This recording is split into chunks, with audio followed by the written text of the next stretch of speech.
happens. I will never talk to him again. I have no intention of ever speaking to this man again. Because I know he will never message me back, because there will never be a time where I am a priority. And if that day comes, he can come reach out to me. I will never message him again or talk again. Ever. But see, the point I'm trying to get at is, don't rely on these pool party guys. They know who we are. If they want to go out and do activism, they want to do stuff, they would apply. You know? Sure, maybe you can pull a couple, but I think the effort and the time it takes to, we shouldn't be pulling teeth to get people to join our activities. Being here is a privilege. My time is valuable. He isn't respecting my time. I'm not going to give him any more time a day. End of story. That's how we got to treat pool party guys, I think, to an extent. Like, you know what I mean? Yeah, fair enough. I explained the thing to John Utah. He said he's been trying for months to get one guy to apply. And it's like, John, you don't need that one guy. Whether that one guy applies or not, doesn't matter. If you invest that time and that energy into just doing more activism, getting bigger things into the activity, into the action report, onto the news, into the main page posts, more people will come.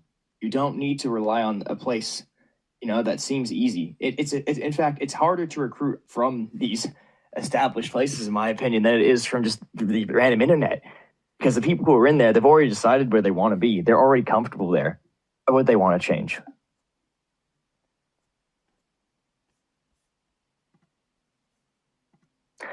But anyway, yeah, I guess for you, let's talk to, who is it, Gary and what was his name? Bob? No, not Bob, but Ben. Ben, sorry. Ben, let's talk to him about getting a Mumble meeting at 9 p.m., 8 p.m.?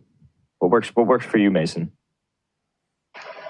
I'll talk to them, see when they're available. Okay, yeah, just one day a week, 30 minutes max. I think everyone can do that. I like to keep the meetings extremely short because I know we're all busy and we don't really need to go over very much. I like to keep it as simple as, what's your availability? How are we going to do it? Good night. Yeah, that's what I do for my regional meetings. You do last week, because the idea is the expectation is everyone did something last week, or we were all there to do it together. We don't need to talk about it. We'll see it get posted on the main page. We can talk about it then,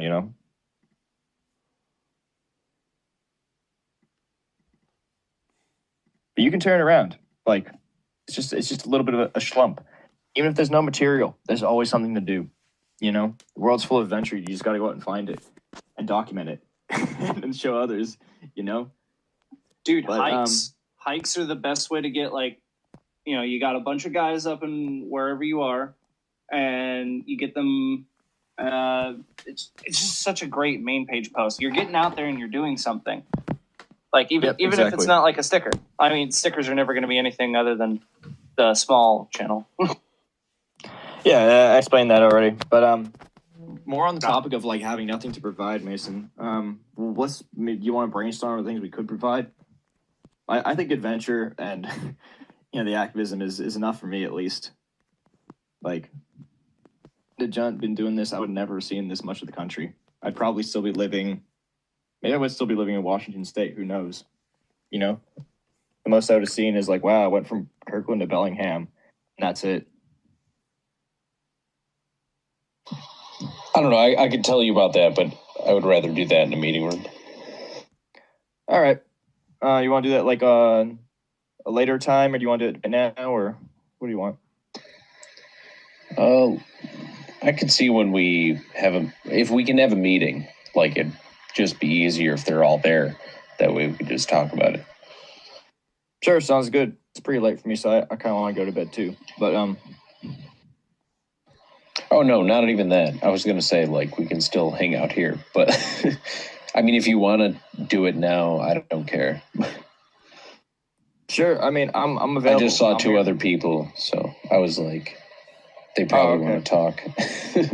Oh, sure. Well, yeah. I'm happy to. You can DM me. I mean, I'll fucking text it if you want me to. Yeah, sure. Well, in which case, I'll hop off on this. I'll be on my computer for a little bit, but I am gonna get ready for bed.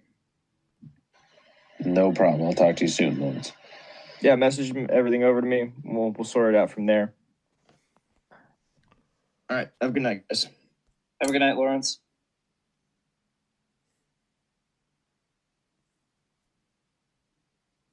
So, Vincent, how are you doing, man? Hey, good. I actually came on because I saw a message from John Washington telling us to jump into Mumble, but I might have missed it at the time.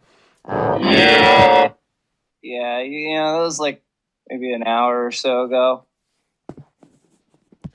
Yeah, But I was at the did you gym. post any? Oh, go ahead. Oh, sorry. I was at the gym, and then I had a work meeting. I have pretty late work meetings, so I missed it.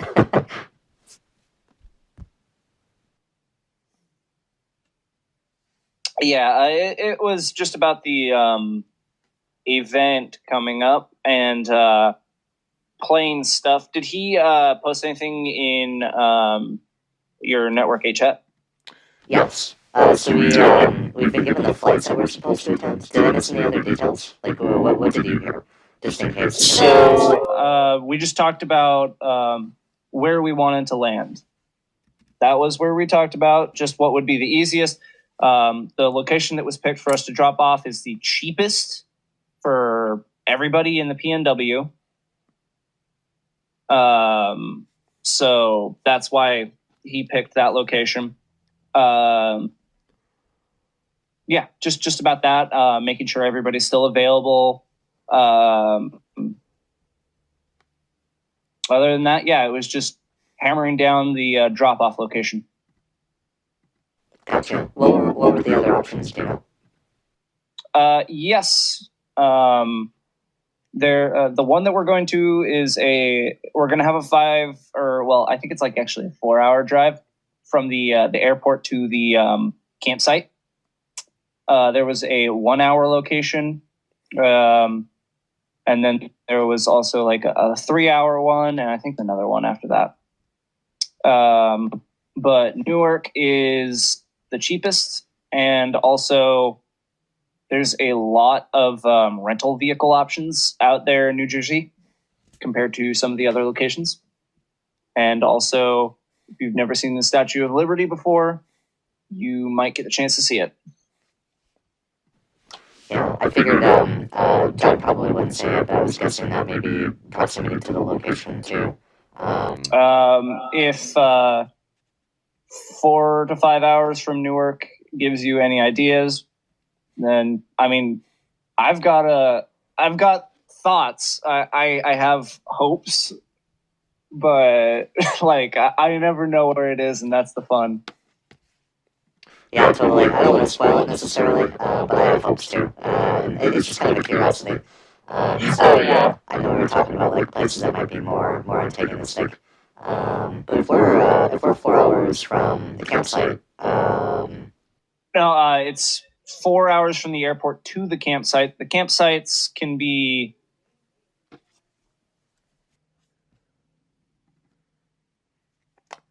Hello. hey, I'm back. My Wi-Fi router restarted. Oh, okay. What's the last thing you heard me say? You said something about. I was asking if it's 4 hours away from the campsite, and then you were talking about the campsite. Oh, yeah. So the airport that we're dropping off at is about 4-ish hours away from the campsite.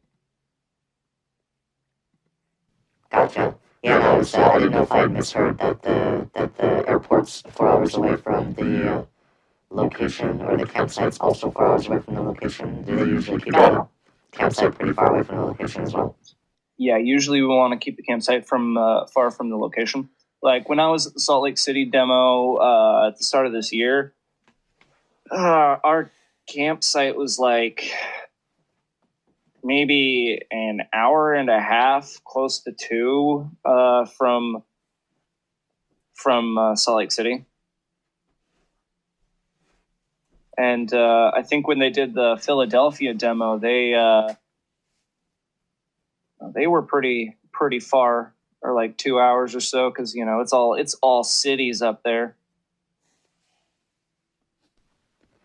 Yeah, I saw the flight details that John wants us to take, and 4 hours to get to the flight would be pretty early in the morning. After a pretty long afternoon, I imagine. Yeah, you're going to be basically with demos, always take that Monday off if you can as well. Just because, like, you know, for example, at Philly, they were marching for like 4 or 5 hours, dude. It was long. They were tired at the end. Like when it was, you know, the middle of winter and we did the SLC demo, I was pretty pooped. Like it was really cold. Like, you know, vision's kind of blurred because there was an active snowstorm going on. And like we were going for like a couple hours. Most guys, if you're working on your cardio though, it's not like a super big problem, but you will be tired the day after.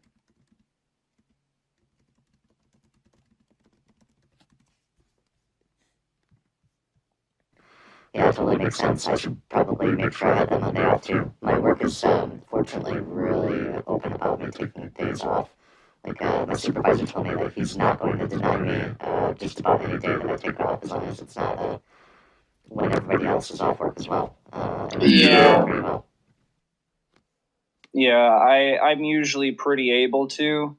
Like I actually have that first week of December off, so sadly though, oh shit, I forgot to tell John this actually. I can't get any days off in November. any weekends specifically. So I'm only going to be able to attend one drill, which is next weekend. Cool. Well, I'm sorry to hear that, but at least you'd be able to make one. Yeah, I mean, the most important thing is I can at least make one. I would ideally like to make 3, but I can't realistically do that because I have a lot going on in the month of November. And yeah. Mm-hmm. Are you and Frederick carpooling up again? Might carpool. Oh, hey Thomas, how you doing? Hello. What's going on? Can I help with anything? Oh no, we were just talking about drilling. Drilling. I can help with that. Oh, it kind of was drilling just we about doing? like getting there, like in terms of availability. Like I was talking about how I wasn't really traveling to available for meetings. just traveling. Yeah. We had a guy just apply 8:37 p.m. Said my political ideology. Wrote whatever is best. Illustrative. Man, religion. He says I wish. I am not able to do anything meaningful on my own. You're telling me, buddy. On average, how many joke applications do you think you get? Well, that's the thing. I don't think that guy was joking. Oh my goodness. It depends. After there were some news stories that came out from Pennsylvania, if you have saw Twitter, and we got maybe about a dozen hate mail applications saying that we're terrible and we're hillbilly bumpkins and that they were going to rape my non-existent wife and that my, so on and so forth. Basic things like that. Pretty used to it. Stuff about, melanated genitalia, which is pretty common. But usually we don't get that many of those. Maybe it's one off every now and then, but I don't know. It's hard to tell. There's a very gray line between someone who's just dumb and writing a terrible application and someone who's joking. You know how it is with irony on the internet these days. Yeah, that's true. But we respond to a pretty solid majority of the applications we get. It's just... some of them don't even log in, and then a lot of them don't pass the interview. So it's a narrowing process every filter they go through. Oh yes, for sure. So Vincent, you took photos and were at the hike in the California, right? Yes, that's correct. Gotcha. So there's 2 folders that Brandon sent me. There was another guy who was taking like some long exposure shots of the night sky and the campsite. That was someone else, Logan, right? Yep, Logan, California. He did some really good photos. He showed me some of those. And his tripod was better set up for that than mine was. Buddy Nathan needs to work out. Oof. Hey boy. I'm looking through your photos right now. Did you get any close-ups of the Kekistan flag, Vincent? Oh no! Wait, what? I got it. We got to put that on the front page. Your branding. I think after what happened with the Mount Rainier hike, I tried to avoid anything that wasn't like that I knew was explicitly good optics. So I definitely was trying to be careful about that. I don't think it's too much to ask. And like even little things, like I heard someone on the Rainier hike, you wouldn't put their 50-star flag the right way round, which is inverted, because Yeah, I missed that. I didn't see that until, I didn't review the photos. when it comes to little things like patches, man, just like say, hey bro, hold up real quick. Whoosh, whoosh, done, you know, like that's what I do with people, because, you know, what does it matter, right? Yeah. And every time I've ever been messed with by cops, with y'all and otherwise, that flag has always been on their shoulder. I don't take too kindly to. Don't take kindly to them in these parts. Or no, any parts for that matter. What percentage of the way up the mountain do y'all think you went?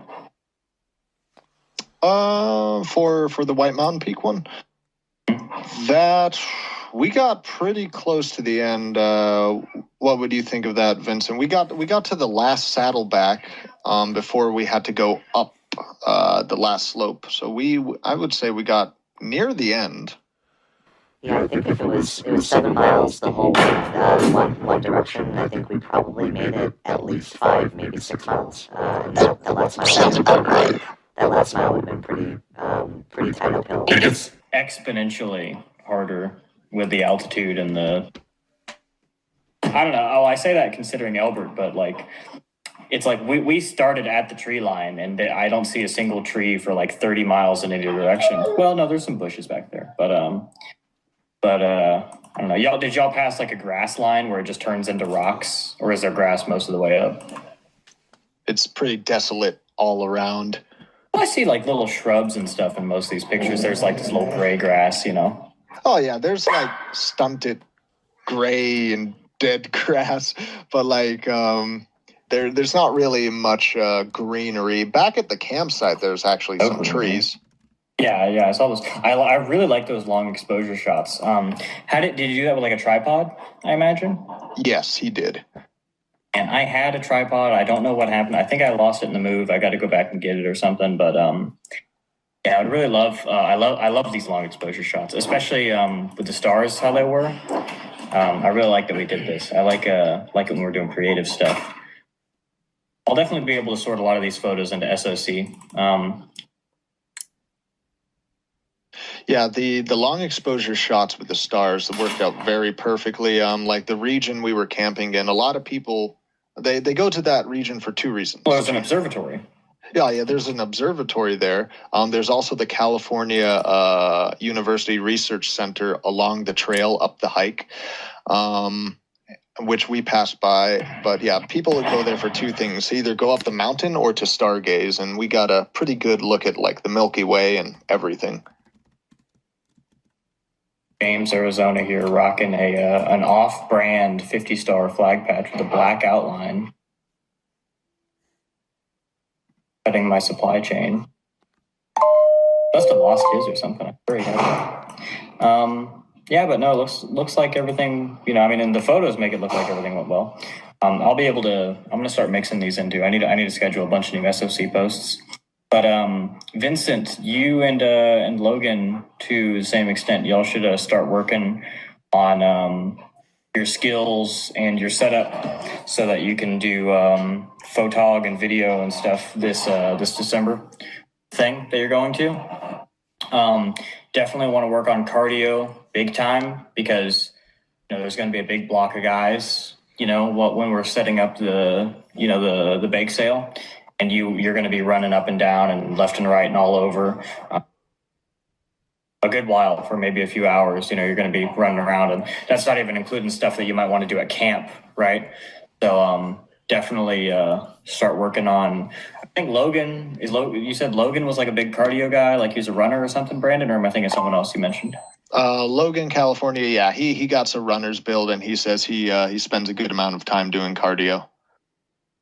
So Vince, if you needed any additional fitness help, then you definitely have that be a big goal: cardio and mobility.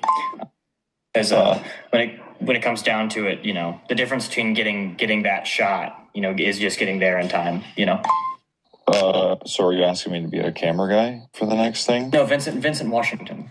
Oh, Here. I was like, whoa, I don't know how I'm gonna do all that. Vince, I need you to be on the radios. I need you to be a camera guy. I need you to do first aid, and I need you to give the speech. True. And I need you to tie my shoelaces. Okay. Behind me is Alyssa, Massachusetts. Brahms ice cream soft serve. I am hungry. Fun fact, last DC 2020, I actually did have to stop the march to tie my shoes. Because the sole on my boot had actually fallen off, or was falling off, and I had very big soles on my boots. So I would be walking like hobbled, I would have a noticeable limp the whole way, which I didn't want. So what I did, it was like brainstorm. So I stop, I kneel down, I get behind a few guys so they can't see me. And then I tie my shoelaces under the boot and then back up over on top and then tie them together to hold the sole on. And I did that for the rest of the day. And then I threw those boots away. There you go, adapt and overcome. I just glued the other sole back on the previous day when I was driving through Tennessee. If something's going to go wrong, it's going to go wrong in Tennessee. That's what they say. They say that? You ever heard them say that? That's what they say. Never heard that. Hey, you ain't lived until you stopped at a small gas station outside of Knoxville and you bought a thing of JB Weld and you stuck in your shoe back together with a man from Arkansas in the back of a passenger van. You ain't never lived until you've done exactly that. So, I've been to Tennessee a few times. Haven't had that experience. Tennessee is probably one of my favorite states. It's a nice state to drive through. You feel good. You just feel good driving through Tennessee. I don't know, the signs, everything's just kind of nice and comfortable. Oh yeah, I hate back driving home through to the Virginia. south is just great. Honestly, Virginia just feels oppressive. I'm sorry, at least in the areas I've ever been. It's probably because I only go to Northern Virginia, but where are you going in Virginia specifically? Is it Richmond? I've driven to DC a lot. I went to Richmond once, camping in DC 2020, but Western Virginia is kind of all right. But the thing is, I always end up going through Western Virginia at night, right? So I never actually see it. Never stop anywhere except maybe a gas station. And if I'm ever in Virginia and it's daytime, I'm probably in or around DC or otherwise Northern Virginia. And it's, oppressive and governmental. So my opinion of Virginia has been very stained due to this. I recognize it's biased, but I can't help it. You just got to get to the more rural parts and, of course, avoid Richmond at all costs, unless you got, you want to be mugged. You got business there. Business. I actually wanted to move to West Virginia. I really like the state. Yeah. Oh, the Old Dominion state does have a lot of history and beauty. No! All right, Texas up to mischief. He's being mischievous. He's ripping up paper towels and leaving the trash everywhere. Hides under Mason's desk and he's like, "Oh, you can't see me. You can't see me." Tex has a thing for socks, right? He loves to grab socks. Hey. He loves to grab socks and then parade them around, and he wants you to chase him, right? Because he loves that. And And then if you won't chase him, he'll just press his paw down and just start tearing the sock into shreds and threads, make a terrible mess. And he likes doing it to Patrick's socks more than anybody else's. I don't know why. So I think his grand total is 3 socks in one day. And consider those are each part of a pair. So the fact that Patrick still has socks to wear at the going rate surprises me. Tex got to aim for those odd numbers just so you have a pair that can't be used. Yeah, he can't always get hands, so he goes for feet instead. Oh, he's furious. Oh, he's furious. Oh my god. Oh my, no, he's a terrorist is what he is. He's a domestic terrorist. Leave me alone, I'm working. Tex, don't embarrass me in front of my Patriot friends. Gosh. Shut up. Shut up, Tex. We're gonna be bringing him to the Network 1 and Network 2 meeting this weekend, and he's gonna have so much fun. Whenever people are drilling, Tex just loves to run around and run in between them. Speaking of Network 2, have you heard anything from Nathan, Texas? Nathan, Texas hasn't been in Texas in maybe 2 years. I feel. I was actually just thinking about it the other day. I don't know where the hell he is. I don't know what he's doing. I know he's going to pop up again eventually. He's been doing it he's been very inconsistently consistent. Previously, he's had an excuse. It's there's never guys where I go, but we have such a better spread of members now that I feel like he should, even if he's being a little nomadic, which is fine. I feel like he should be able to meet people almost anywhere he goes. So he's definitely more than a little nomadic. He is completely nomadic. And that man was an enigma back when he lived locally, and we met up with him. You should reach out to Jason and see if he can track him down. He contacts me sporadically. Last I heard, he was coming down back south. He seems to very much enjoy a particular area in the San Diego Beach area. He seems to have taken a liking to a particular spot there. But last I heard, he was traveling back down from Oregon down to the Southern California. Yeah, he usually stays in he usually always stays in the West. But just reach out to Jason. Maybe Jason has an extra contact for him. I feel like we should try to get him back into it. The man's been an enigma forever, but he's an honest guy, at least. He's nice. He's not dangerous or anything. I don't know. Reach out to him and see if we can't actually integrate him back into formal structure. I'm definitely trying. It's just he's always moving around a lot. But last time I saw him in person, that was a while ago. We did a group sticker run at a university. Where was it? I think it was in Orange, California. We did that with him. I haven't seen him in God knows how long, but I had a feeling. Nathan, fun fact, Nathan is probably probably the longest standing member, if you can call that, besides maybe me and Billy. I think he's been around since he might have been in VA even before PF existed, but he might have. I think he was. No, I think he was. I remember he was telling us when he met up with us that one time. He was telling us about stuff like that. Yeah, a good soul. Us VA members are a dying breed. Well, seeing as how VA doesn't exist anymore, I can see why. Second of former then. I think him, me, and Billy are the only ones left that have been in. Billy, Texas? Don't think I've ever Not met Billy, him. Indiana. He kind of has a unique status due to his longevity. He doesn't usually do a lot of travel stuff, and he had a back issue, which means that he can't do a whole lot of physical stuff. I certainly sympathize with. Wow. He's good. He comes to local stuff and Network too. Understand.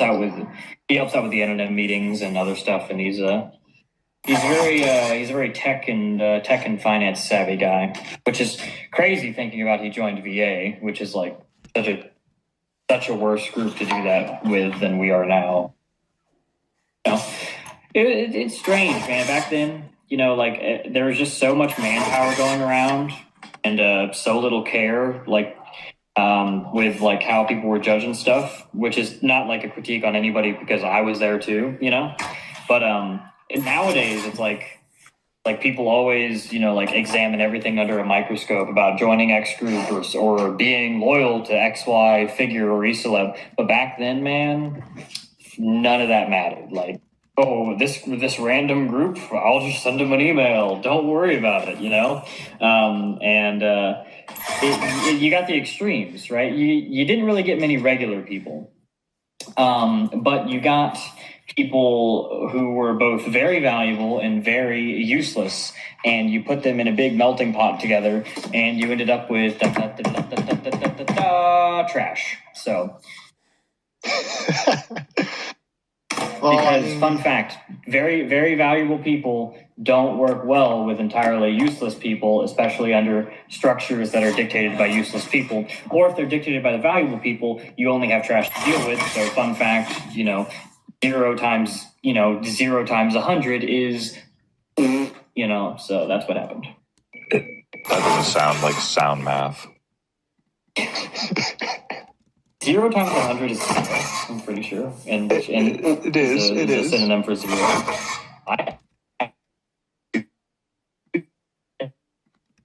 Get off my back, Vince. We all can't be neurosurgeons like you are. I'm just neuro, not a surgeon. Vincent actually owns a hospital. Vincent, are you telling me you have the PF hospital here? No, it's owned by Moderna. Thanks for the docs, bro. Vincent is actually making all the vaccines. He's trying to encode a sticker printing format into people's mRNA, so that when those people then have children, those children come out with like a fresh batch of stickers because the DNA. There's a joke in here somewhere. Just genius. It's a sciencey joke. It's a sciencey joke. It sounds useful for activism. I saw a meme about, or it was like a thing about them encoding data into DNA, and put that in vaccines. There's a joke somewhere. I mean, I saw a thing where the Chinese government is trying to put spider DNA in babies, which was creepy. Oh, yeah. No. Wait, no, it's Batman. What's the Spider-Man theme song? Spider-Man. Yeah, it's Spider-Man. Spider-Man. He's a Chinaman who has spider DNA mixed in to his chromosomes. Now he has extras. Now he has extra limbs, extra chromosomes, extra eyes. What's not to love? I was in the house yesterday. In case y'all were surprised by that, I was at home, and there was a big old spider, like a wolf spider. I'm not very arachnophobic, but some things just get me. So it's a big like wolf spider, harmless and stuff. But it's walking around, and I'm looking at it, and I'm like, how am I going to deal with this? Am I going to smash it and then pick it up with a thing? Am I going to, flick it into a trash can or something? And then Tex comes over, and he's like, oh boy, is this a new toy? And he goes sniff, sniff, sniff, and he like slams his nose into it. And then all of a sudden we found it was a mama spider. And it has like hundreds of those little babies, and they just start crawling everywhere, all over the tile and the wall and everything. And I'm like, oh my God, what am I going to do? Like, how am I going to get all these? So then I very politely kicked Tex to the other side of the room. I didn't actually kick him. I just like pushed him back and I said, stay. And then I went and I grabbed like a bleach cleaner, because we don't have like bug spray, bug killer. So I just grabbed a bleach cleaner and sprayed all over the whole part of the hallway, and then mopped it up. And that fun fact, bleach kills spiders just like it does people. So, but X was a very inquisitive, and he was probably just as scared as I was when he had a bunch of tiny spiders crawling over his nose. Weren't you, buddy? Weren't you? He says yes. Oh, and we went to the park today and we played while the other guys were at work, and there was like a sun bleached basketball. I was kicking it across the field, and then he would sprint after it, kind of doing that thing that dogs do where they kind of sprint at something running so fast and they don't know how to stop. So he like trips over it and he's trying to bite it, but it's a big basketball and he's a big dog, but he's not that big, so he can't actually bite it in his mouth. So he's just sitting there gnawing on it. And then while he's gnawing on it, oh, hello, he's on my lap now. And while he's gnawing on it, I kick it again and then he runs around again. Great time. Wasn't it, Tex? No. Golf dogs? You should have a golden retriever if you don't have a dog. I got a husky named Avalon. I have a Huskies in Siberian California. cat. Yeah, weirdly enough, there seems to be a lot of huskies in California for some reason. I got. Because it's like a fancy dog. Yeah, it's purely a fancy dog. Like, my former mother-in-law used to breed a lot of dogs, and that's a very common one. Yeah, my family used to breed Siberian Huskies in Patriot. Yeah, we got a husky here. Actually, going to be getting a second one probably tomorrow. Ooh. No.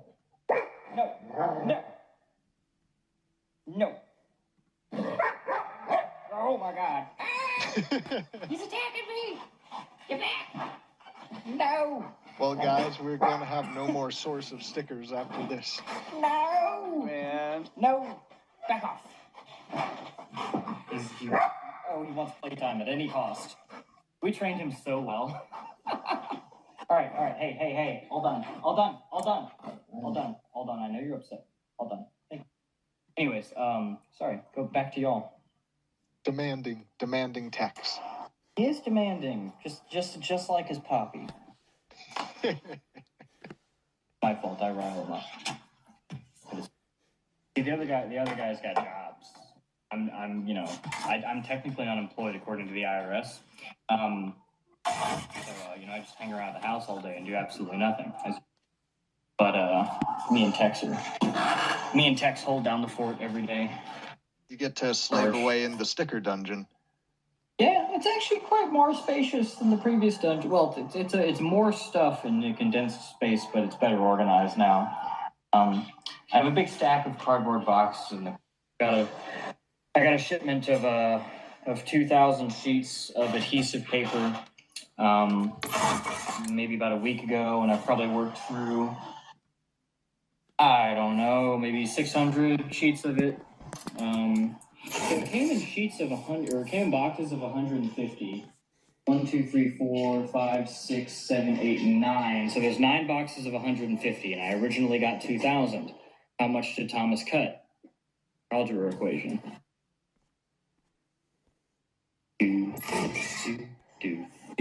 You know what? This actually reminds me, Thomas. Some of my guys in the last regional meeting, they were asking about. I'm working on the orders, Jesus. Not orders. They were asking about like assisting with sticker orders, like setting up other sticker shops in certain regions. Yeah. See, that sounds like a great idea until you realize my profits would be slashed by like a third at least. We had 3 shops, and then I can't pay rent anymore, and then I have to get a job, and now I have like 60% less time than I did. And also, remember that the funds from the ProMat doesn't just go to the ProMat; it also goes to things like our servers, and it goes to me putting in donations to some other Kickstart projects, like our help with the shirts and the shields and the other things. I pull a little bit of extra weight around that stuff sometimes. So Okay, fair. Yeah, they just wanted me to ask you that. We aren't operating in a free market scenario right now. It's a bit of a command economy, but things are going fine. I have a really big stack. I've done a lot, and we've been keeping up with orders. We were pretty close to caught up by Independence Day, and we gave out about 20 orders there. I got out about average of 10 orders at each of the big hikes I went to. Mailed out another one, another 2 actually just the other day, and I'm setting up for my big batch. And probably I'll try to get another batch or 2 out in October, and then everything after that I'll try to deliver in December. Nice. There's going to be a lot. Yeah. I'm going to be putting another order for posters here soon. You know, speaking of all this, you remember those? I guess they were limited run patches you had. You had them at like the NJP event. The unofficial ones, the four. Those aren't limited runs. I'm still making those. I'm just giving them out whenever. I'm only giving them out in person right now, but yeah, I'm still making them. I sold a bunch at the other hikes. Gotcha. How many do you have planned for December? Because I want to buy at least one of every single one. I'm gonna bring a bunch. So Come prepared. Obviously, it's while supplies last. So come prepared. You're going to have to fist fight some guys to get yours. What I'm hearing is I'm just gonna have to get in there like a day early. I'm not sure. I'm probably going to be one of the latter travel parties to show up as usual, because but you know, great. Oh, I noticed on the print shop you took down the chevron flag that used to be up there.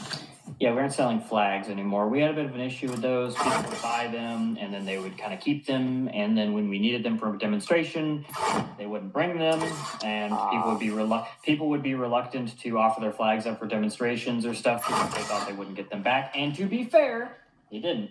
But the issue is, I would much rather us go without flags and some banner drops or some stuff like that if we're 100% sure to have the ones we need at a hike or at a thing. And I have been distributing them into various clusters, so most areas should have one or two.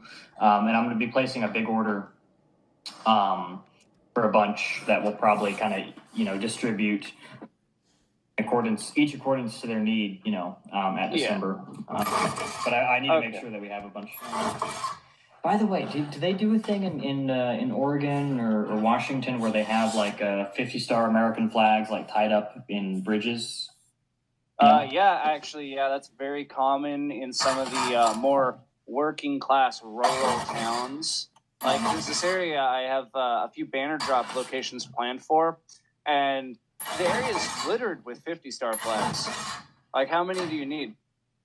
I'm not saying. I'm just saying if we end up needing a bunch at a march or something, if we end up needing 100 flags, and maybe we want a third ratio between the 13-star, the 50-star inverted, obviously, and the chevron. They're free, right? They're putting them out there. They want them to be used, right? They're just being used improperly. So you actually already paid for them if you pay taxes. Yeah. So there you go. It's the people's flags. So yeah, if you're on a road trip with somebody and there's something on the way back, maybe it's a little covert, go and nab those as might be reasonable for a trip. I've encouraged people in other areas. I know that's very common in I feel like I remember that being very common in like Connecticut and Western Massachusetts when I drove through. Basically any part of Oregon that votes conservative, there's always going to be a 50-star flag somewhere just out and about. I mean, obviously you don't want to mess with anything on someone's like front lawn, but if it's on like an overpass, then I don't. Yeah, I understand. And I don't feel like disrespecting it because, for one, technically, if you want to interpret the flag code, we are flying the flag properly because we are in a state of distress. The whole dang country is in a state of distress. But also, it's not like we're destroying the flags. We're using them, and in fact, they're serving a more proper purpose than they were otherwise by just being on a roadway. Yeah. And I mean, already, I don't know about other states, but in Oregon specifically, they've had the 50-star at half-mast for almost 2 years now. Yeah. Might as well just shorten the flagpoles at that point, right? Yeah. But I've sent that idea out to people. They don't really do that here in Texas because we don't have that many bridges that have fences on them, and you don't really see that. But any areas that do, if you're driving through a bunch of those areas and if you have time to kill, because I know you probably got to take every exit, and then maybe it's at night, so you don't got to worry. Just bring some like standard clippers just to get those zip ties. I assume they do it with zip ties. Yeah. However many of them you can. I mean, we'll use whatever we got. Yeah, there's I'm not giving out any specific location, but There's a mining company that puts them up on a overpass going Taking the towards company their man's place. government flags. Exactly. There you go. Blair Mountain all over again. There you go. You got this. You know what's up. Do that.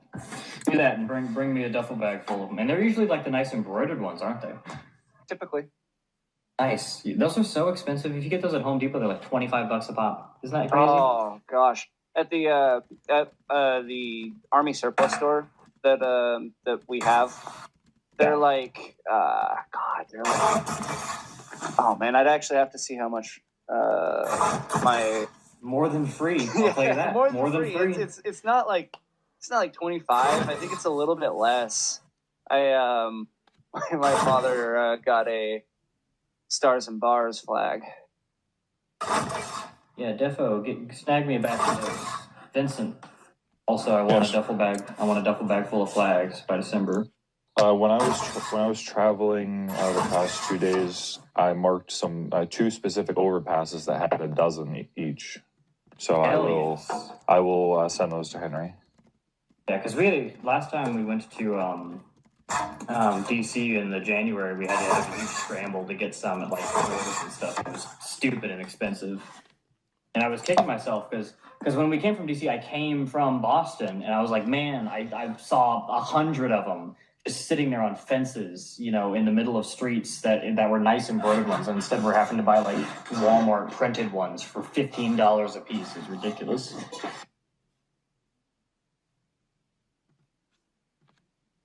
I think it's, I have enough respect for the 50-star flag not to like video us like ripping them apart or like, burning them and stuff like that. I feel like it's a valid symbol, if only because it's a iteration of a more adept symbol.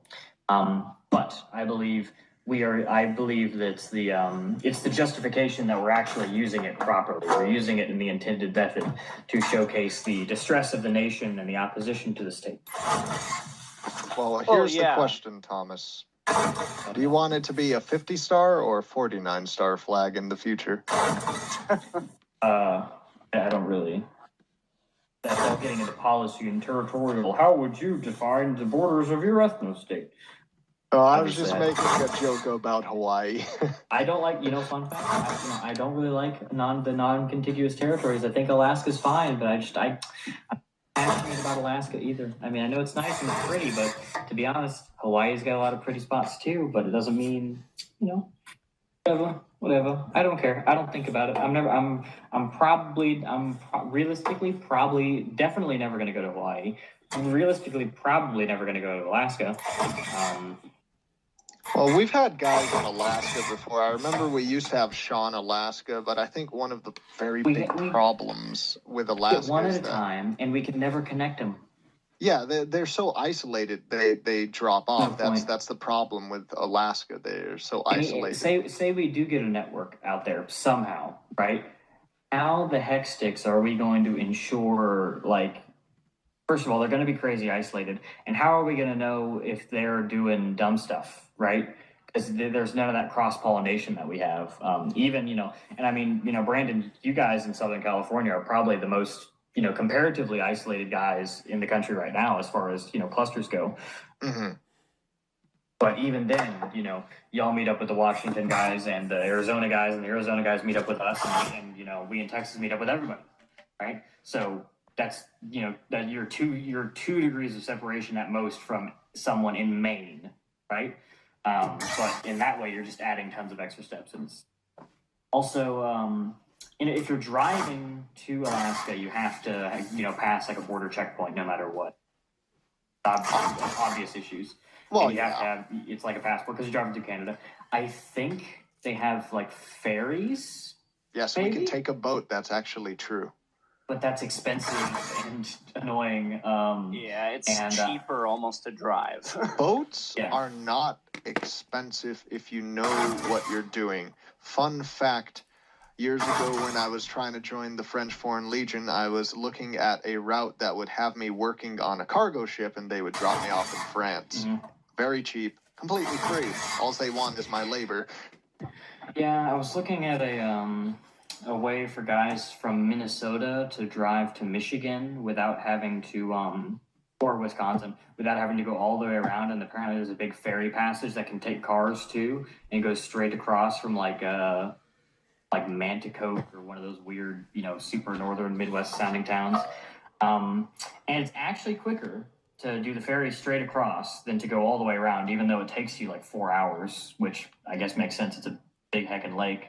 But it's like kind of more of a tourist thing than like, oh, I need to get across the lake in the fastest way thing. So it's like, oh, you do that for the experience and not because, hey, I need to get over there and don't want to drive through Gary, Indiana. Because who wants to drive through Gary, Indiana? Am I right, guys? Ugh. They're building an airport there, right? Or were they thinking about it? I gotta get out as fast as possible. I need an airport. They're trying to like revive the whole city. Quick thing on Alaska. If we did get a network up there, honestly, I'd be willing to visit them. Honestly, I would be more okay with us not recruiting there, but maybe occasionally, if ever, sending a group of Continental members up there via ferry or whatever, or plane, and having them like do some cool hike or mountain stuff there. But I've been looking at the mountains up there. It's kind of like a colony, But so like we just have a caste system that if you're from Alaska, if you're from Alaska, it's like the Spanish caste system. You're not like a Criollo, you're a Castillo. I'm kind of joking. Obviously, if someone, the reason that obviously there are Americans in Alaska, it's just due to logistical reasons with it being a non-contiguous territory, we can't really organize. But if someone was born in Alaska and lived their life there and whenever they moved, then yeah. So you're saying we should conquer British Columbia to connect Alaska to the continental United States? Honestly, I don't really know or care a whole lot about that area of Canada, but if we can just like get the highway, just put a border fence on either side of the highway or something. I don't know. Man, I look at all these towns and they're so weird gerrymandered borders with all these like municipalities and stuff like that. You ever look on Google and see how towns will be like this big area and then just this road and then another big area all the way over here? You ever look at that? Oh, Yes. Trust me, I know. If you want to see gerrymandering taken to the max, look at like the counties in California. Yeah. Dude, I know exactly what you're talking about, Brandon. When I was living in SoCal, it was just, oh my god. Yeah. And counties in Texas are great because they're almost all perfect square. Not here. What's a perfect square look like? Let's just take up the entire Mojave Desert and go over the San Bernardino Forest into LA. Dude, there are counties in California that look like literal cancer. It's just this long weaving snake in between a bunch of other counties. It's like, who did this? And what was the election that important? Yes, it was. What bothers me? Panhandles. Not like a big Oh, yeah. panhandle. Like Texas has a massive panhandle that's bigger than some states. I'm talking like West Virginia's panhandles. What's up with that? Why? The borders like that exist Wheeling purely... is Ohio. It's not even West Virginia. It doesn't count. Yeah, like the reason that those things like exist is what? Because of It's like weird the Civil treaties War, and stuff. right? Yeah, well, West Virginia it is. At least with the other panhandle, Maryland. I hate the shape of Maryland. Maryland's a great state. Yeah. I hate it so much. The shape, not anything else about it. I actually like Maryland. I hate the shape. The geography of Maryland bothers me immensely. I don't know. It's kind of fun to look at states and see what they look like. I remember growing up, my dad always told me that our home state of South Carolina looks like a pork chop. So that's how I remember God, it. I can see it. Why can I see it? Ugh. It really bothers me. We should have more of a presence in South Carolina and Tennessee. We're actually doing really well in Alabama and Georgia right now, and North Carolina. So we have South Carolina surrounded with good people. It's just we don't have anybody there. We used to get a lot of people there. I mean, Brandon, do you remember Arthur? I do remember Arthur, yes. he was a solid guy, and back when COVID started, he started making those weird like anti-5G graphics. And he was making anti-vaccine stuff, and it's like, I don't think anybody was like, bending over backwards to like support vaccine companies or stuff. It's just like, I mean, come on, guys, let's try to like, PF isn't going to be an anti-vaccine group. Can we get back on topic here? And then, and it's like all this other stuff, and then because like he got talked down to with making all these like crazy sticker designs, the just like cut out and never came back, which is dumb, by the way, but whatever. He was a lot older than most guys, so. Oh, that's a shame. It's a shame That that man he stickered left. Myrtle Beach like 1,000 times. Dude, Myrtle Beach. I remember going there as a kid. It really bothers me that we don't have a strong group of guys in Tennessee. We've had guys come and go, but there's a huge metro area around Nashville, and it's such a central area for the eastern part of the country. That in St. Louis, which we actually have a big group of guys now. How are we in Kentucky? I think we have one, maybe two guys, and they're right on the border with Ohio, so they're kind of right on board with them. On the border with the carpetbaggers, huh? Ohio's nice. No, it's nice. I'm just joking. When we went through Columbus, there was a lot of that was Columbus. Yeah, that farmland was actually really nice. Oh, it was very beautiful. There was quite a few times where I felt like just wandering off into the cornfields. I'm not gonna lie. Vincent sent me a picture of his dog. Oh, wait, is that that's not Wolfie? No, that's my dog. Your dog? Oh, is that a shepherd, Australian shepherd, or different kind? Yeah, he's a collie? mix. He's a mix with a blue tick hound is what they would call it in the South. Would have been useful to have him when we went to Nashville. There you go. Actually, Yeah, tried to catch I don't a want to fly talk with his about mouth. that. I had like 8 of those things on me. You had 8 I had- ticks on you? Yeah. Oh, At It's least. because you're so sweet. I had one big one. I still have a little, it never got red or anything, but I have a tiny little like scar from where I took the tick off. Yeah, you gotta be careful with ticks, especially if you rip them off. Their head stays on there, can burrow into you. I honestly preferred the tick situation to the wasp situation. If you ask So I me. actually got my tick. I actually didn't get any ticks from Nashville, but I got a big tick. That my big tick was in the New Jersey campsite, because when I went out there and did that, I did it for an interview that we didn't end up even publishing with Luca because it was blurry. The whole thing was out of focus. Texas chasing a fly around the hallway, by the way. And he doesn't realize that it's 3-dimensional and he can't catch it. But we went out into the tall grass and I did an interview, and I thought it was actually pretty good, the content of what I was saying, but we didn't end up publishing it because it was all out of focus. And very annoying. But I found the tick the next morning when we were picking Adam up from the hospital, because Adam rode with Carter to get his fingers put back together after the box truck decided to bite them. Chomp. Oh, wait. Was this in Nashville or was this in Philadelphia? Philly. Oh yeah, I remember that. Guys, don't use the running tracks as a hand grip. That's not a handrail. Yeah. Hey, what do we have you surprised that considered happened, getting didn't it? bungee cords to wrap on the inside of like those like little wooden rails? Because we could use those, I think. I haven't considered it since Do you it know was what I'm your talking idea. about? I know Why what don't you're talking you- about. Why don't you make sure bungee cords get to where we're going? Okay. I mean, you're talking about using them as kind of like a handhold, right? Yeah. Yeah, that honestly, that sounds like a workable idea. Because it That could work. doesn't damage the van in any way, shape, or form. Yeah, I wish if it wasn't so.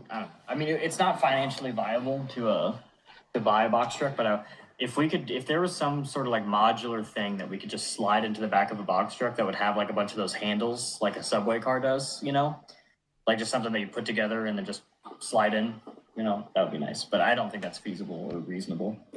But then again, I've never actually ridden in the back of a box truck, so I don't know how like awful it is. But it's not long that as awful, the dude. drive- So It's many fine. people complain, but yeah, it's fine. was it bad in Just Pittsburgh? need a good driver. That's was all it that I'm bad in saying. Pittsburgh? Pittsburgh Don't was let John fine. Waugh drive. Was Only it fine? suggestion. Y'all sounded like you were dying back there, man. I mean, a couple people were, but Well, are Other you than talking that. about when we were locked in there by the cops? no, that was Philly. Pittsburgh. Oh, you said The other Pittsburgh. My Pennsylvania bad. city. I mean, I just remember one time that We ran through like 4 red lights. To be fair, there was no other cars going, so it was safe but illegal. But we ran through like 4 red lights to get y'all. I mean, riding in a box truck Red is light. not bad at all. I would just say as long as the driver knows what they're doing. I remember there was one time I was in the back of a box truck and this guy was taking such sharp turns, like the whole group of guys in the back were just Yeah. slamming against the side of the wall, and we hear it like creaking and popping, and we're like, uh-oh.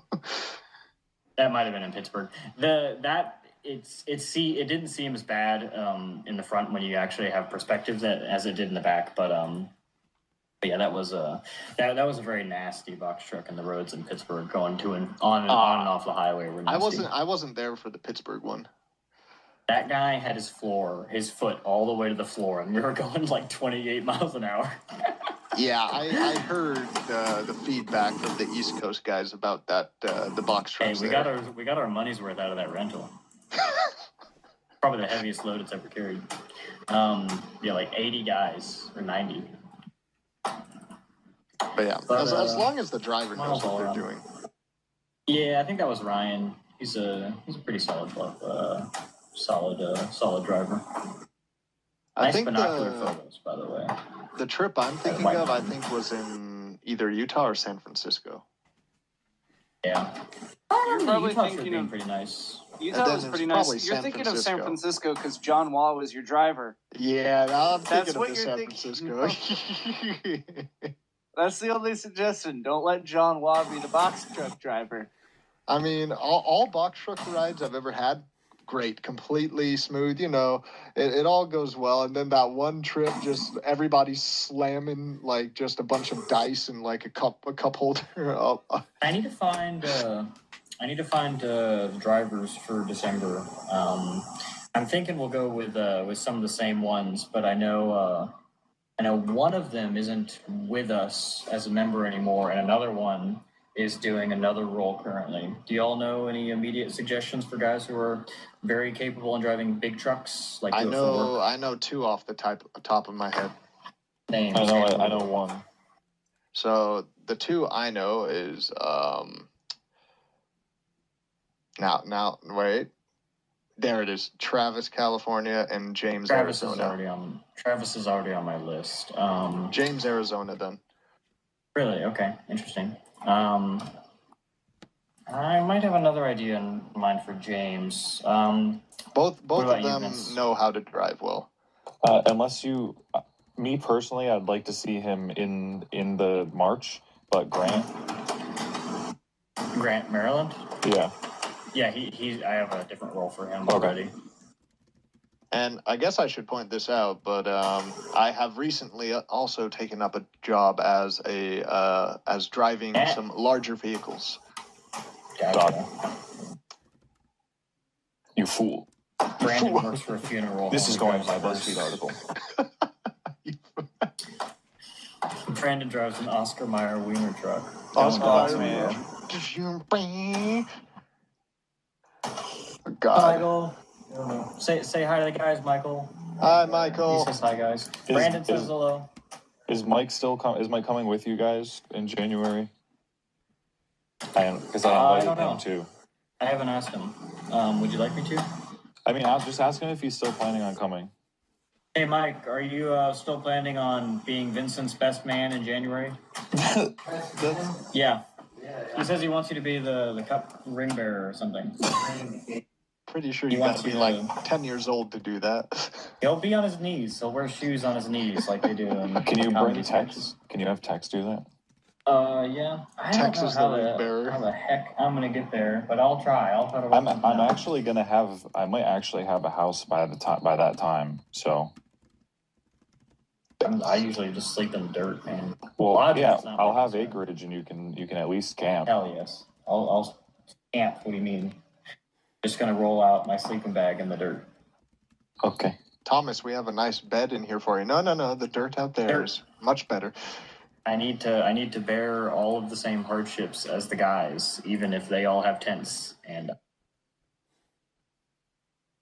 I slept in the dirt. In Colorado, we had all the camp stuff set up, and we set up a 10-man tent that we brought from Network One, pretty much like a mobile command center. Like you could stand up and walk around in that thing, and I slept right outside of it, on the ground, just in my sleeping bag on the ground. I don't think I used a pillow or something, but I don't usually use pillows now. I find it's better for my neck alignment. But anyways, no worries. And then I woke up in the morning and I was going around waking people up, and then I shake the big 10-man tent. I'm like, all right, wake up, guys. And then I don't hear anything, and I shine the light in. I'm like, hey, wake up! Don't hear anything. Open it up. Nobody in there. Not a single bag. Not a single backpack, not a single pair of boots, not a single sock, nothing. I slept right outside of a fully vacant 10-man tent on the dirt.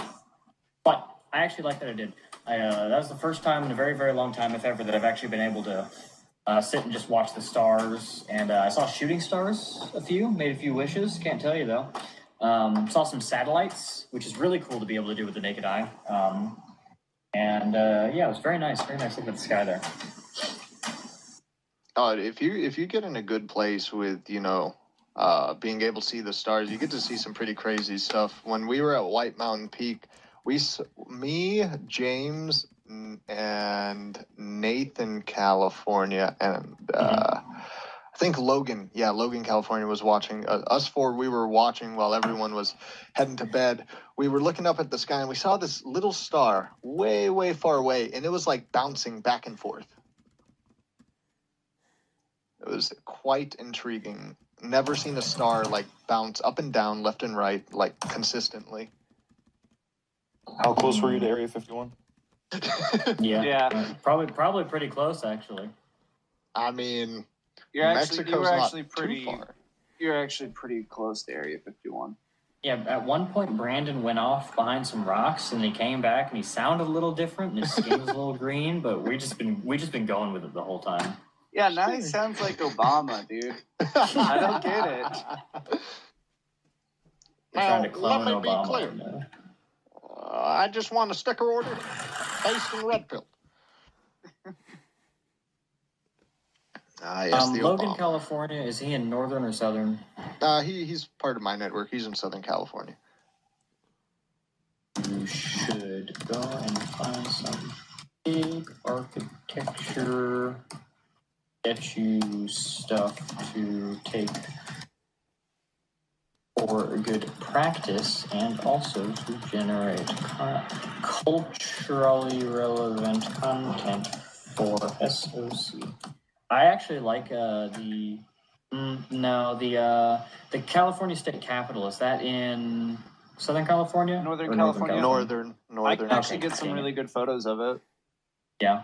I really like the monument they had up front. They originally had they took a part off of it recently in 2015 that had the missionaries converting the tribes people, because that was racist or something. But yes. Now it's just been languishing in some warehouse ever since. They always say, "Oh, well, we're gonna put it in a museum, or we're gonna put it back up." I go to museums, all right. They're not putting any of these huge statues and stuff like that in a museum because it's outdoor civic architecture.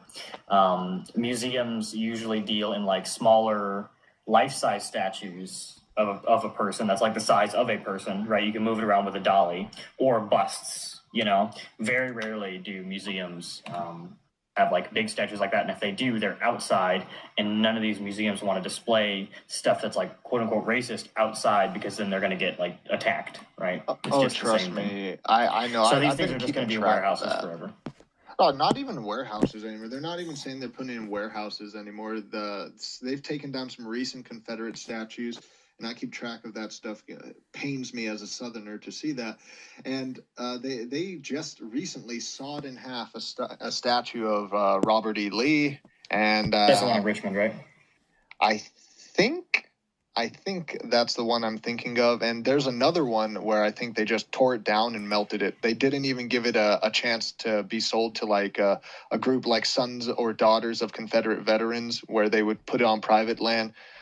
Because there were some groups asking, let me buy that so I can erect it on, private land. And they're like, nope, we're melting it down. Have y'all seen that privately owned Stonewall Jackson statue in, I think it's in Tennessee somewhere? It's atrocious. I have not. Look it up. Look up Stonewall Jackson statue.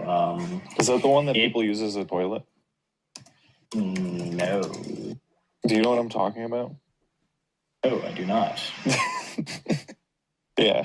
People are using the statue of Stonewall Jackson as a toilet? There was some like, I don't know. I don't remember who the monument was. I'm a Yankee. But it was some No, it's Southern Nathan leader. Bedford Forrest, my bad. They're using Nathan Bedford Forrest? No. Okay, so if you look up Nathan Bedford Forrest statue, the first image is the most horrendous piece of sort of public architecture that I have ever had the God. I want to destroy this. Like it's like the handshaking meme with BLM protesters. It's like, get rid of this thing, please. The one with the gold. Good Lord. Oh, With the gold horse, and he's sticking his tongue out. I've never seen this before. Oh my good Lord. They're like, What? boomers are like, we'll just make our own statues. And that is the result. There used to be an Abraham Lincoln statue that My got sledgehammered. goodness. Nobody has like claimed responsibility for it, but like, yeah, it got completely sledgehammered.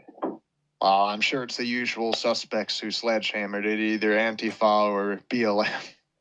Yeah, I think it was probably one of those groups thinking something stupid. As per usual, but I've never seen this statue of Nathan Bedford Forrest. I've seen like the other one, like where Yeah, because it's hideous. That's why you haven't seen it. yeah. Was this made Because recently? it manages to take a controversial subject and somehow appeal to neither side. Wait, was this thing made recently or a long time ago? Yeah. No, it's more recent. Okay, I was It's about like to a boomer say. made it. No way this was made. No. Whew. Oh, On boy. April Fools, you should make that a SOC post. I'd have to actually go visit it. I think it's in Tennessee.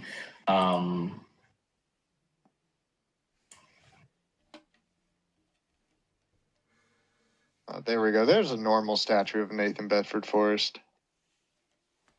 Yeah, they recently exhumed him from his gravesite in Memphis, but Not knowing just Memphis, that, they exhumed knowing- him and his wife.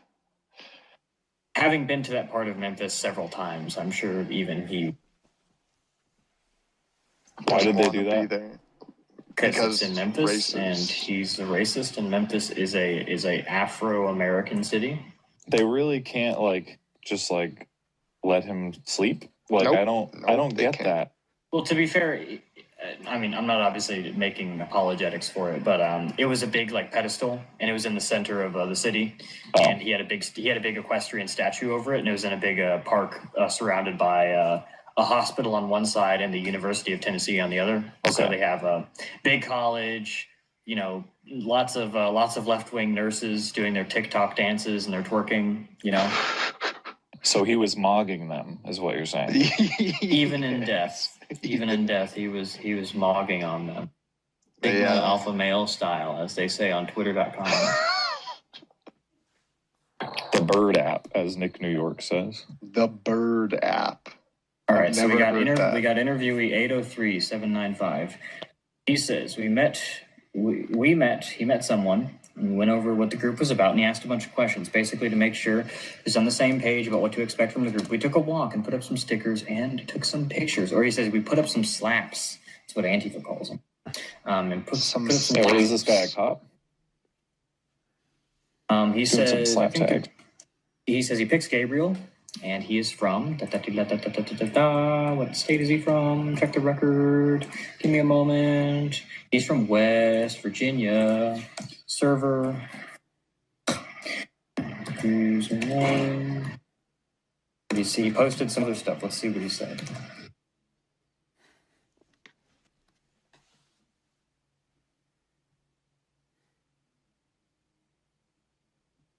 Seven, 9, 5.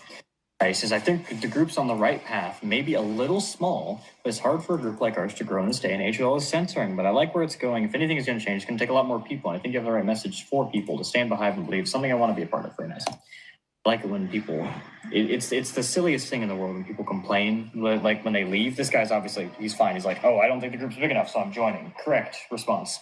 But some people are like, I don't think the group's big enough or growing fast enough, so I'm going to leave the group. It's like, okay, you realize you can't recognize the problem and also willingly make it worse. It doesn't make any sense.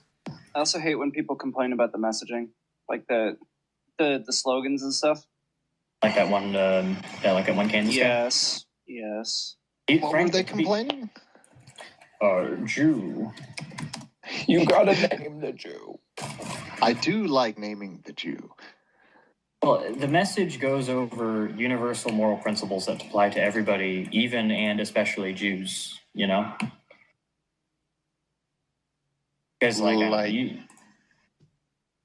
what? What? Whatchamacallit? That's discrimination. What are they called? It's coming to me. Italians? Federal Reserves. Oh, well, yeah, like demonstrations, yeah. But, you know, when it's like when we talk about, you know, the exploitation or the internationalism or this stuff, you know, someone says, oh, what if Jews are doing that? Then it's bad. Just like I said, what if other people are doing that? Then it's bad. Just like I said, because it's not, you know, it has more to do with what's actually going on in relation to how the nation is being destroyed. Than, you know, exactly like a who's who list of who's doing what. It's more about understanding the moral principles of what is wrong, and then you can interpret that moral philosophy onto any nature of thing. And also, I just would prefer for our message to be all about that, because you know, it's really difficult for a lot of these people to argue against our moral principles because they're very correct and they're widely applicable, but it's very easy for people to get mired in the whole, you know, like, for example, the whole Holocaust thing. Like, people have been debating the Holocaust for a very long time, since it was probably still allegedly or unallegedly going on. And I just find it silly. Like, we had one guy who joined and then he left the group because he feels like, oh, I need to pursue more important political ventures. And you know what he's been doing since? Like, 80-part series debunking the Holocaust, an hour-long podcast each. It's like, buddy, it's just like, you know, you believe what you want to believe, say what you want to say about it. I honestly don't have an opinion. I've never really looked into it. I don't care. I really don't care. It just doesn't affect me. Don't care. But you know, I feel like just giving so much of someone's time and life and messaging to this, which is very precious as it is a little bit lacking in priority, shall we say. Remember once Matthew Hambach, you know, said, and this was his big arguing point, that you're never going to get white America to believe in like nationalism or, you know, in-group preference or whatever, unless you first, now get this, get through to making them, you know, think Hitler was like, you know, the Superman and the Holocaust is a lie and all this other stuff. And it's like, that doesn't make sense and it's not true. So, like, believe whatever you want to believe about that, but like having a sensible and relevant, you know, nationally oriented message and fixture is mucho more importante. Thank you, Vincent. You found this while traveling. Yes, I like rocks. Who is this man? Go ahead, Brandon. Tell me why I'm wrong. Well, I think coming from that angle, I think the reason people say, we got to like debunk the Holocaust or other things. Like there's big similar debates about like the Civil War. It's just eliminating that kind of, I guess, systemic white guilt a lot of normie white people have. It's like, ooh, we did so much bad stuff. We do. I think we do better for people's potential guilt by actually getting out there and making sure people have actionable examples of confidence and resistance, I mean, I'm not the type of person that says it's like there's this one correct way to go about this issue. I usually view things as multiple cogs in the machine. It's like you got your activist groups, then you got like your kind of news personalities. You could say let Mike Enoch do Debunking the Holocaust Part 85, 2-hour live stream. Yeah, that can be there his you go. sphere. They and guys that That's learn why I don't make stuff accounts from while I'm that. talking. Guys that I learn accidentally stuff. made an account without a state tag. He's just Carter. Carter Just from where? Carter, USA. I think he's from Gunter. He met someone in Guntersville, There can only be one. Guntersville, Alabama. Oh, you're gonna have some people to fight over with that, Vincent. Nathan, Arizona, is gunning for that USA tag. There are specific parameters. Why would you want that? There are specific parameters that must be met. Like never being in one place too long. You have to come before the council. You have to own property in all 50 states and DC. We grant you the seat of PF member, but not Have the fun rank paying of for that USA.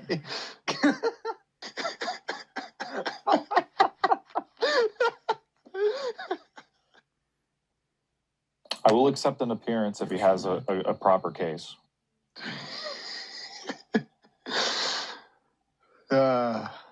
Based Star Wars memes. PF Welcoming official Gabriel, Star Wars West memes. Virginia. Welcoming Carter, Alabama. Welcoming. Do it. Carter, Alabama needs to be added to the regional chat. Alabama is doing really well. So is Georgia. Georgia has just as many guys now. I forgot Georgia existed. That's not very South Ron pilled of you, sir. You've Sorry. hurt my feelings. If it makes you guys feel any better, I'm from Rhode Island, and you've probably never been there. How do you I've been to- feel about no, them no, changing no. the name of the state? It's pretty stupid considering plantation doesn't have anything to do with like slaves. It just meant a colony. I know. They're changing the name of Rhode Island. They did. The full name of Rhode Island. Rhode Island is not the full name. It used to be. There was something longer to it. Rhode Island and Providence Plantations. Yes, that was the full name of the state. Well, it's not a plantation anymore. It was a state, so why not plantation in the name? It is. It's like saying the farms of West Virginia, or like the West Virginia farm, but it's not a farm, it's a state, so whatever. Listen, I just want to bring back the plantation in the name just to spite the blacks. Blacks in Rhode Island. There's more Dominicans than blacks, but yeah. That is true. It's really just the northeast area that freaking airdropping Somalis and Dominicans in. Yes. Yeah. They're hyper aggressive, just like blacks, but Airdropping, like with an iPad? I mean, Really going high tech on this, aren't they? I remember like the cops in Maine, like they were dropping a bunch of Somalis in Maine, and the cops were like talking to the news. We've never seen anything like this before. They're talking about all the crimes that are happening, and like gangs are being formed just to go around and mug people. And it's like we've never experienced anything like this before, and the cops are like kind of just, I guess, in a bit of a culture shock. yeah, everyone from Maine is like 60 years old, so they have no idea what's going on. Well, yeah, it's the whitest state in the union too. Not for long. Yeah, sadly, not for long. Yeah. And there's nothing I can do about it anymore. I've developed a tactic. If we just throw buckets of fried chicken into the sea, we might be able to get them to return to the Dominican Republic. Thank you, Brandon. Oh my goodness. Eyebrow commentary we're working with right here. Hey, I had to get something in. Okay, I think I'm up. All right, I gotta go. I'll talk to you guys later. Later. Bye-bye.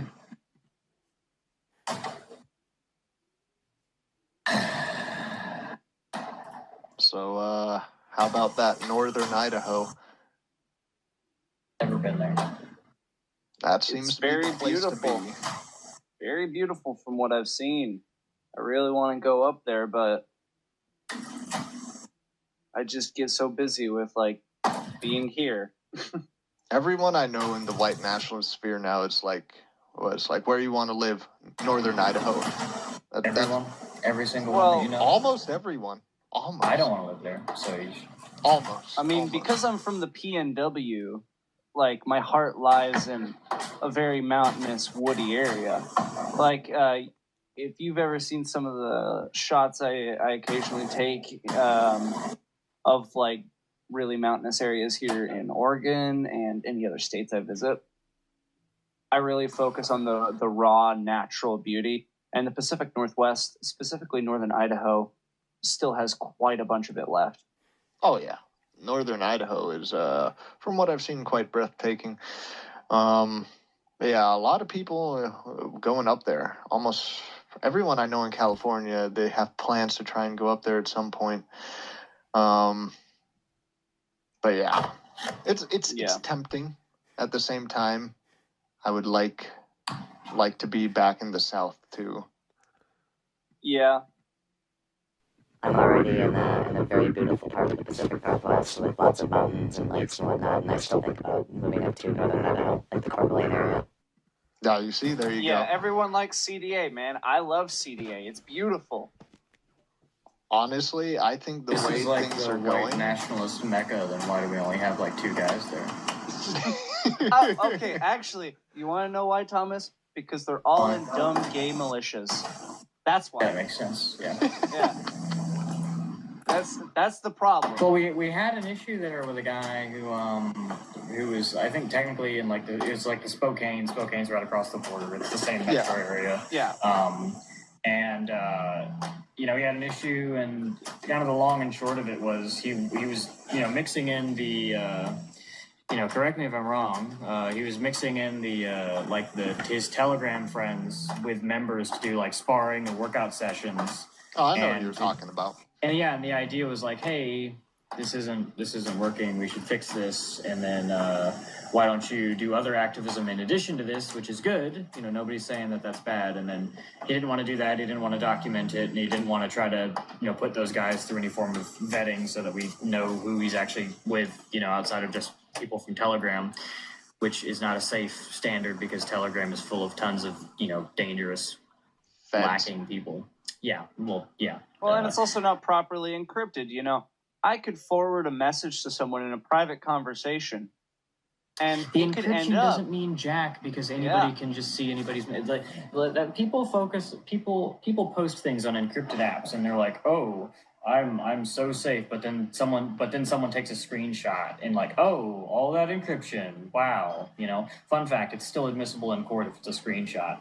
Big whoop. True. Encryption is like a huge misnomer for security in circles about people who don't actually understand how these things happen. If there's a Fed in your unvetted Telegram chat, or just someone who is a rat, or someone who can leak messages, then it doesn't matter if it's encrypted because you gave this person access to this chat, and congratulations, you are dumb. Exactly. The server itself, I don't actually think has end-to-end encryption. I don't think it does. There's maybe something about it which is encrypted somewhere. I don't know how the heck it works in the innards, but it's infinitely more safe than Telegram stuff because we actually have human encryption, which is physical security measures about how people get in and how they behave and how stuff is compartmentalized inside. And again, we can't ensure any of this if we have people who are just unvetted random dudes, and a big reason how we keep our security is we keep everybody active, doing things under a standardized banner, both literally and figuratively. So if we don't have that, we don't have our vetting, there's no organization anymore. It doesn't make sense. So, standards matter, and I don't know. And I think, militias are also dumb. Because, they're like, oh, I got my cans of pork and beans, and I got my guns and stuff like that. But, militaries aren't just based around a bunch of people that just walk up and pick up guns. Most of, basic training isn't people firing down targets on a range, right? Most of it has to do with fitness and coordination and team building and unit tactics and logistics and supply and getting people into situations of discipline, following and receiving orders, communication skills, technical aspects, all this stuff. Esprit de corps. Yeah, if you're French, then hey, they use that in the Marines, all right? Wouldn't it be esprit?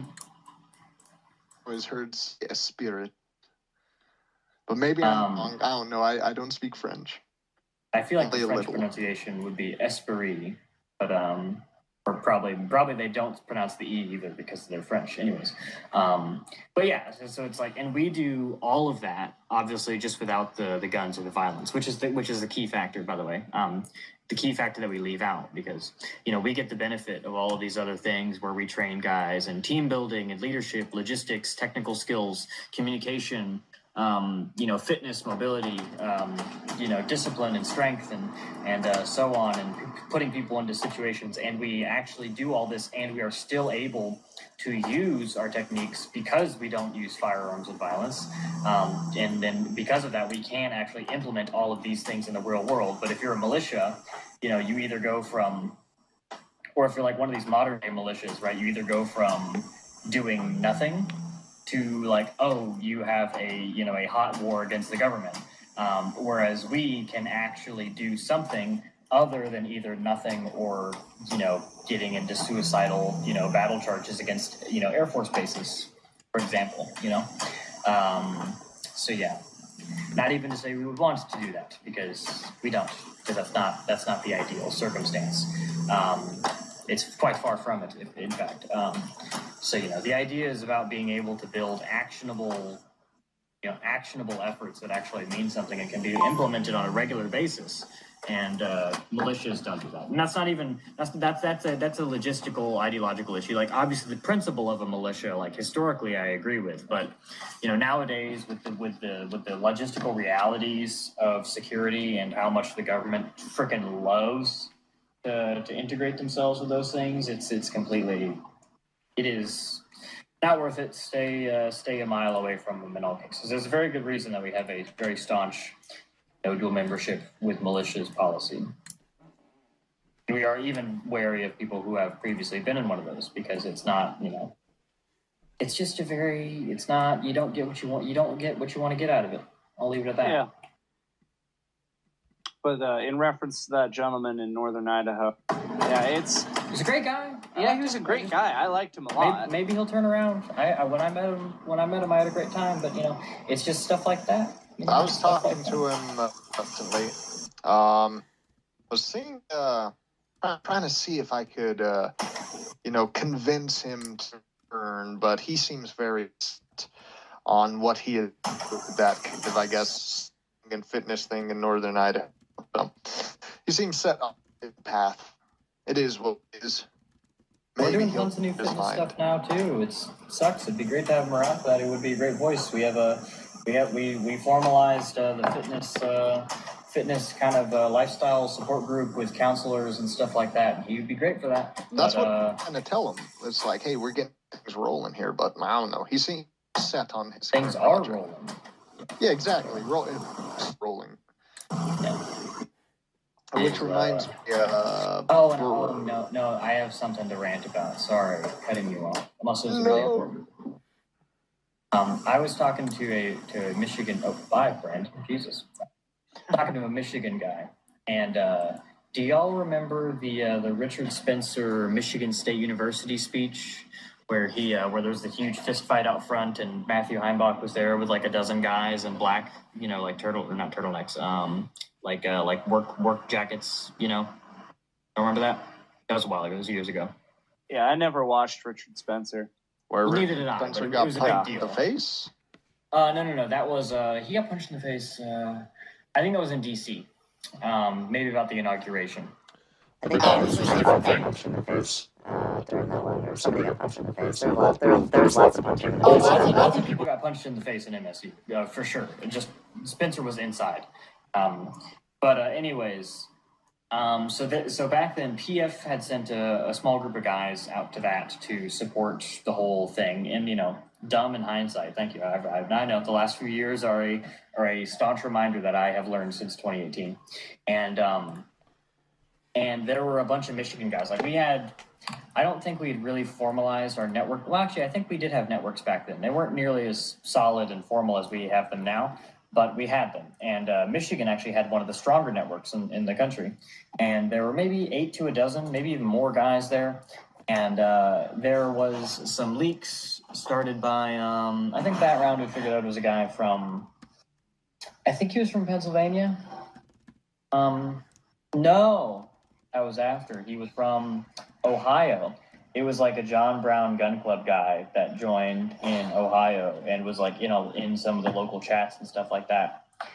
He didn't end up doxing anybody, but he leaked some messages, and he also leaked a voice chat where one of the Michigan members, not one of them, made that infamous ethno-state rape gangs comment. If any of y'all have ever seen that parodied on Twitter. That's where it came from. I wasn't there, or by golly, I wasn't listening, because that, like, come on, I don't care if you're joking. Is it so much? Is it asking so much of someone ideologically to not be a pro-rapist?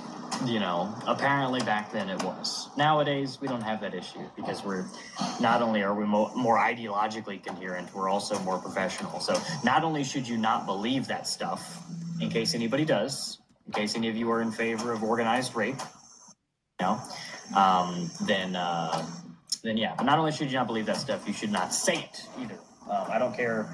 Actually, I do care what you believe. But anyways, long story short, one of them had that thing, and then a bunch of them left, like almost all of them left after that because, the chats are leaked, we're going to get doxxed, the organization is falling apart and everything sucks, this is it, and they were thinking, we're just going to be like all these other quote-unquote alt-right groups that just buckle under that pressure. But like them, we are not. So obviously, they left via the whole thing of, security, getting doxxed, the events are dangerous and so on. And to be frank, they those were legitimate issues, but when they talked to me about it, as far as from what I can remember, it's years ago, Is I said, Thomas hey, cutting out for any? Just me. maybe, I don't know. He's kind of cutting out a little bit for me, but you're also It's probably cutting out a because little I'm bit. mumbling. But anyways, so when they were freaking out about, security, getting doxxed, events are dangerous, and those are all very logical critiques, makes a lot of sense. And I, very likely talked to them about these things, and I said, hey, I understand these are real big things. Let's make it better. Let's fix this stuff. And instead, they just left. And apparently, they got back in touch with some of our current Michigan guys who are again on the edge of becoming a network. Years later, it's been 3 years we've done it, but it's been 3 years, right? Because a lot of it is just chance. And they met up and they have a social group now. Most all of these same guys just have like a social group, and it's so frustrating. Like, hey, this is a problem. I'm going to leave because this is X problem. It's like, okay, I understand. We should fix X problem. Can you help me fix X problem? No, I'm not going to fix X problem. Okay, well, even if I do fix X problem, could you come back if we have X problem fixed? It's like, okay, maybe. And then X problem is fixed. Everything is as you wanted it. Stuff is so much better. Can you help me out over here? And no, sorry, I like to grill hot dogs. Very disappointing. Apparently, they said, it was funny, they said to the guy, it's like, oh yeah, Thomas is probably still mad at us. No, they're wrong. I'm not mad, just disappointed. So yes, very, very cautionary tale. I don't really give those things much time of thought, but if they are presented to me, I figure it matters because, you know, a lot of the great ideas that people have are merely reliant upon people sticking around for long enough to actually invest themselves in the organization and get that favor returned in others. Because, you know, manpower and time are our most valuable elements of currency that we deal with. And we just couldn't, you know, there are some things and some forms of social organizing that are just outside of our reach with certain limitations of manpower and time. Not to say that we're necessarily strapped for those things. We're pretty well equipped. It's just there's always something more that we can do. And it's oftentimes a lot of people want those bigger things, but they want it to already be done for them. And I can't do it all for you. You know, if I could, then you wouldn't need to be here. You know what I mean? We got to work together on this, and sometimes you got to be okay with you know, joining something where all of your grand ideological ideas are not, you know, something that you can fulfill immediately. Not like as far as ideologically, but as far as like tactics. Oh, I want to do X, Y, Z. Well, you can't always do X, Y, Z. Sometimes you got to do A, B, C first. How the alphabet goes, in case you didn't know. But anyways, on that note, I'm going to continue printing this stack. I'm going to get to the rest of this, get to the rest of this stack tonight. And you guys put on a movie. Don't know. I'm going to finish the rest of my espresso. I bought a bunch of groceries today. I got like 30 those little Maruchan noodle cups. They had lime chili, and spicy hot sauce. I think I'll have one. Nice.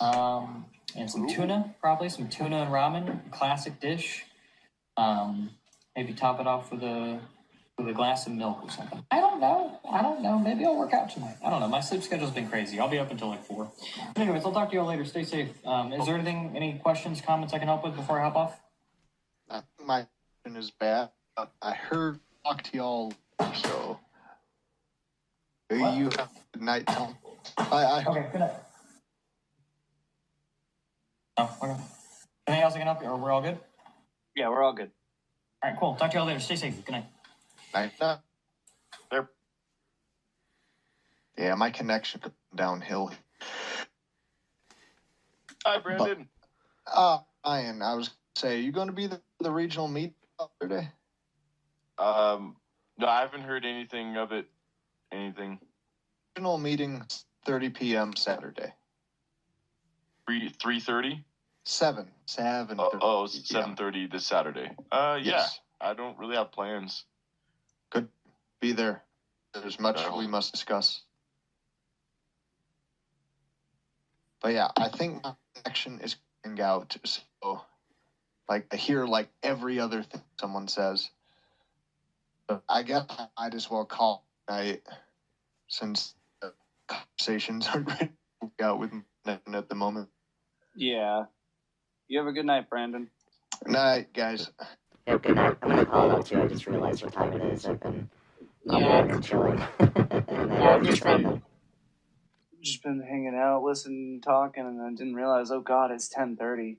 Yeah, when Thomas started talking about that long thing, he was cutting like in and out on every other word, so I only heard like half of what he said. But yeah, it's getting late. I think I'll get in like a nighttime lifting session, then go to sleepy time. Based. Yes, got to get back on that workout grind. I was lazy for a few months. Got to get back into it. Do some cutting. There you go. Does anybody know if you have issues with like the mobile app? Just do you text Thomas? I'm assuming. Are you on iOS or Android? Android. Okay, Android uses a third-party application, so Sometimes Mumble just crashes, dude. Yeah. I It's hit and miss. I just keep on like my mobile is in the lobby, but I just can't get into general or any meeting rooms. It says like permission denied, essentially. Oh, you need You're permission not from authenticated. Thomas. Yeah. Gotcha. Okay, gotcha. Cool beans. That makes sense then. All right. Well, I'll talk to you guys later then. Have a good night. Night, Yeah, you guys. Good night, everyone. Nighty night.